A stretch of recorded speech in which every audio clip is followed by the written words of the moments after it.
Wandile, economically speaking, the buzzword on everybody's lips now is trade wars, and specifically the US versus China. How does this influence South Africa? I think in the near term for South Africa, particularly the agricultural sector, will feel this through the pricing of commodities. Soybeans, which has been at the center of the US and China, is taking a lot of beating now, and you'll know that China is the biggest buyer of soybeans in all the global imports. They buy roughly about 2/3 of the global soybeans. So that does influence on the pricing side, but I think there is a much more deeper part than that, because the US is now going to start to look to say, okay, China is not wanting our soybeans now, or they are facing some certain tariffs, but who is displacing it within the Chinese market? And that is South America.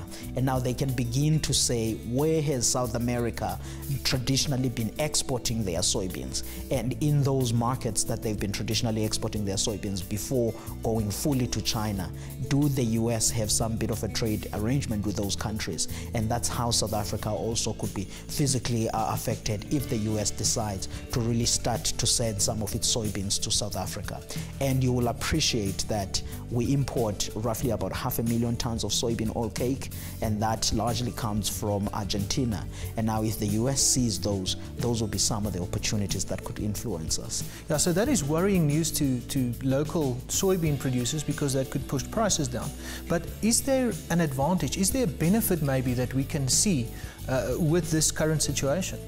I mean, South Africa within the Chinese market, we are a very small player. If you look at their imports and to say how much share of that do they import from South Africa on agriculture, it's about 0.2%. So we're really not there yet. Now the issue is how China negotiates some of these trade agreements.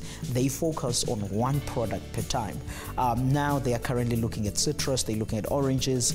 So there isn't in the near term a way where one could say we could fully also start participating on the Chinese market. But if there's anything in the near future, I think the guys that are on the horticultural space are the ones that might lead the way on getting into the Chinese market. Within the grain side, very limited potential for us to actually get on that side.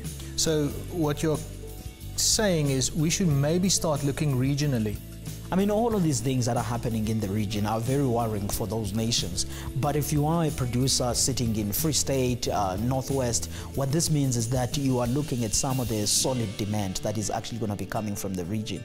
And we expect this around the months of September this year, going on to April next year, that these countries will begin demanding more. In Zimbabwe, we already know from the World Food Program that roughly about 5 million people around about January next year will actually be without food. Now the question is, who's going to step in? Is the World Food Program going to step in and start buying some of the grain? If they do, that is largely going to be bought from South Africa.